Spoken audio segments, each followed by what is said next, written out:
Good morning. Welcome back to the Retirement Report. I'm Hank Parrott, your host. All right, we've been talking a lot about the markets and everything, and what different indicators are of where the markets are going, and again, for you to understand how you're invested. One of the things here, when you're looking at the election and what's going on with the Federal Reserve and some of the other information I've shared with you today, interest rates, all right, inflation, GDP growth, all of these things, the economy, all the things that play into how do you take and decipher all this? Do you even, do you try to put this in perspective? Interest rates, if they stay lower for longer, which is another indicator that I'll share with you another time, there's a good chance that will in fact be the case. There's a global graying and the demographic drags on the market. There's so many factors here. So if you want to quit guessing about what things and you want to really see where you're at today, take advantage of this offer. For the first 10 callers to my office, 615-376-5325, we'll dig down and see where you're at today, and based on where you're at today, what your financial future will look like. In addition, I'll share with you a lot of the research in even more depth as to what that might look like for you and how you can use it to your advantage. I'll show you basically some ways that you can tweak what you're doing, some strategies that you could maybe employ to improve that financial future. So if you'd like to get that comprehensive financial plan, including the investment analysis, be one of the first 10 callers to my office, 615-376-5325.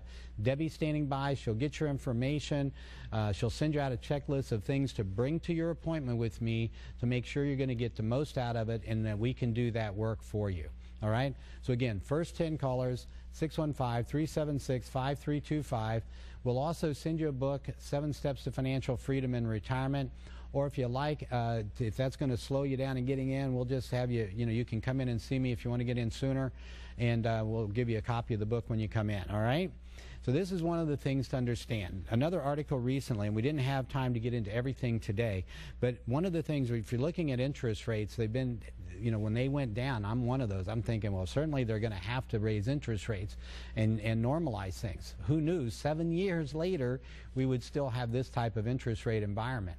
And this is one of the things. There's a very good possibility going forward that doesn't change, because there are several impediments, if you will, roadblocks to economic growth still in place.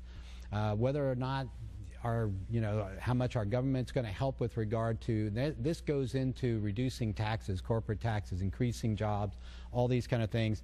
They working together with private industry to make things like that happen, and small business owners and the rest of it. All right, so there are a lot of things to take into consideration. One of the things that I want you to get from this, though, is this. This is the time. Right now, we've got some events coming up. We've got some things some indicators showing some potential big negative things that could be coming up upon us over the next, not only ensuing 6 months, but over the next 1 to 3 years. This is a time to see if you're positioned correctly. Okay, so hopefully you take the opportunity. This information's been helpful, and you're taking a closer look at your portfolio and at your overall financial plan to protect yourself in a negative period, as well as to benefit when things in fact do turn around, however long that might be. So I hope this has been helpful for you, and I look forward. Join me here each and every week on the Retirement Report.